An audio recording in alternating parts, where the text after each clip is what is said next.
बिस्मिल्लाहिर्रहमानिर्रहीम। अस्सलाम वालेकुम। Welcome to Aamna's kitchen.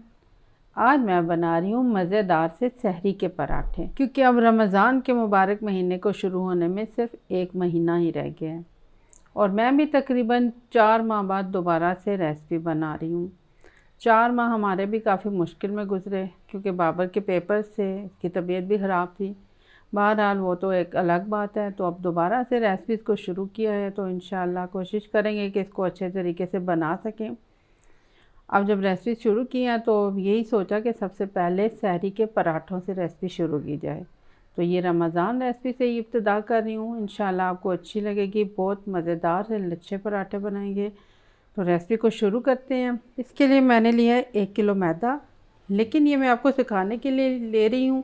जब हमने ख़ुद बनाना है, बना के रखने हैं, तो मैं कम से कम 5 किलो के ज़रूर बना के रखूँगी। बहरहाल 1 किलो मैदा लिया है। बाकी अशिया जो भी इसमें ज़रूरत होंगी वो मैं आपको साथ साथ बता दूँगी। सबसे पहले तकरीबन आधा कप के बराबर पानी ले लें। बिस्मिल्लाह। 1 खाने के चम्मच बराबर सौंफ डाल दें। बिस्मिल्लाह। 1 किलो मैदा में आपने 2 टेबल स्पून के बराबर चीनी डाल देनी है।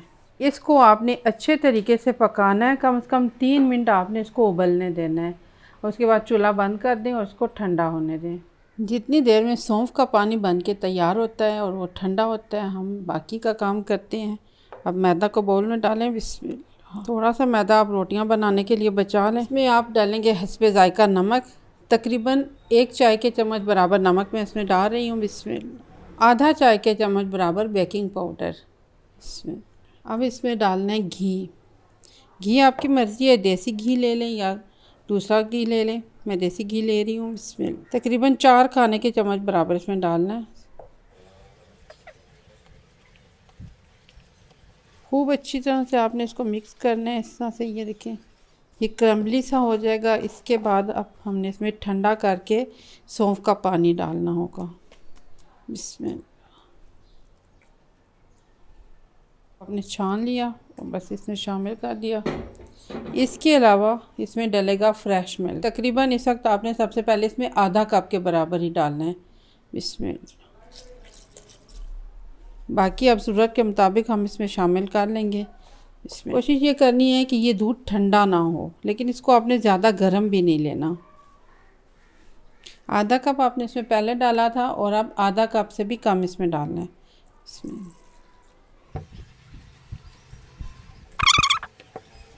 इसमें कुल मिला के 1.25 कप दूध और आधा कप पानी इस्तेमाल हुआ है।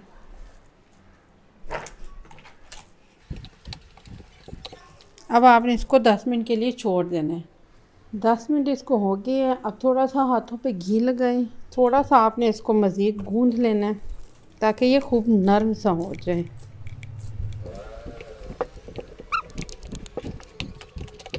बस ये गूंद के तैयार हो गया है। इसको आपने 10 मिनट के लिए छोड़ देना है।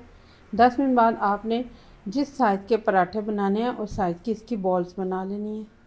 बॉल्स हमने बना के रख ली थी। अब ये नरम हो गई हैं। ज़्यादा से ज़्यादा 5 मिनट ही रखी हैं। अब इसको बेल लेना है। बिस्मिल्लाह।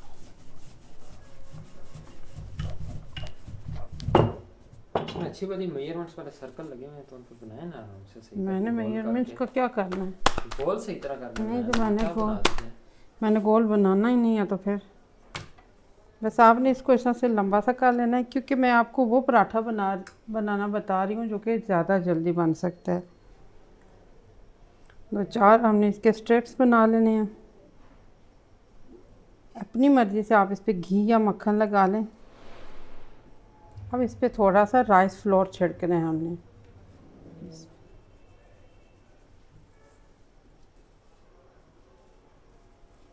ये आपने इसको इस तरह से कर लेना है और ये हमारा पराठा तैयार हो गया। इसी तरह से आप पराठे बना लें, इनको रखें। बेशक किसी बोल में डाल के रात को रख दें, सहरी में बना लें, फ्रीज़ कर लें। हर तरीके से ये आपको फ़ायदा देंगे। काफ़ी दिन तक ये रह सकते हैं। वैसे भी इस तरह से बना के रख लें, फ्रिज में सेट हो जाएंगे। 1 हफ़्ता तक तो ये ख़राब नहीं होते। इस तरह से बने हुए भी आप फ्रिज से निकाल के इस्तेमाल कर सकते हैं।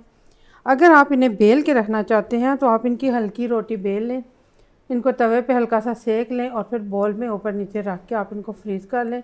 जब आपने इनको पकाना हो इनको ऑयल में डालें और फ्राई कर लें। अभी ये मैं एक आपको बना के दिखा देती हूँ।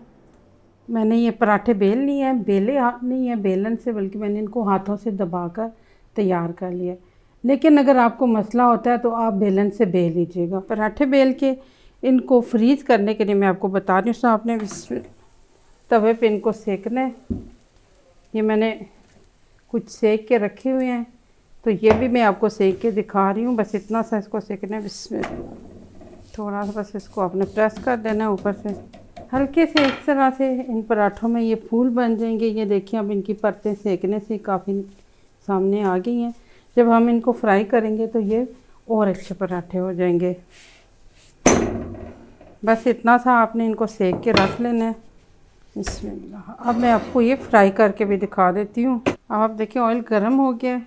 बहुत ज़्यादा आपने गर्म नहीं करना कि कड़ करता हुआ ऑयल हो, जैसे हम पकोड़े डालते हैं। बस गर्म होना चाहिए। इसमें पराठा डालें। बिस्मिल्लाह।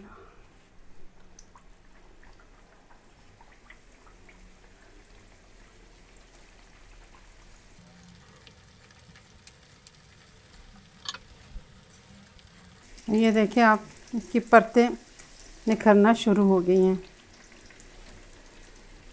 अगर आपने पराठों को नरम रखना है तो बस इस तरह से इतना फ्राई करें। अगर आपने इनको ज़्यादा क्रिस्पी बनाना है तो फिर इनको सुर्ख होने तक फ्राई करें। इस तरह से फिर वो बहुत क्रिस्पी और बहुत मज़े के बनेंगे।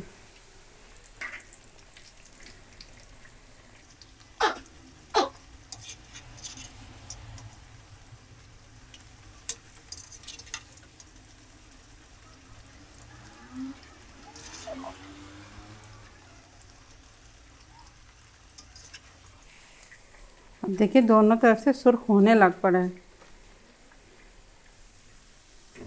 आपको उसकी परतें सारी नज़र आ रही होंगी। ये देखें कितना अच्छा पराठा हो गया तैयार।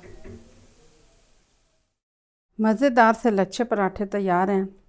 बहुत जल्दी बनते हैं, आसानी से बनते हैं और बहुत मज़े के बनते हैं। आप इन्हें बना लें, सहरी के लिए फ्रीज़ कर लें। ज़रूरत के मुताबिक इनको फ्राई करके मज़ा लें। अपनी सहरी का लुत्फ़ दुबाला करें, दही के साथ, चटनी के साथ, लस्सी के साथ, भुने कीमे के साथ, जिसके साथ चाहें इंजॉय करें। इंशाल्लाह आपको अच्छा लगेगा।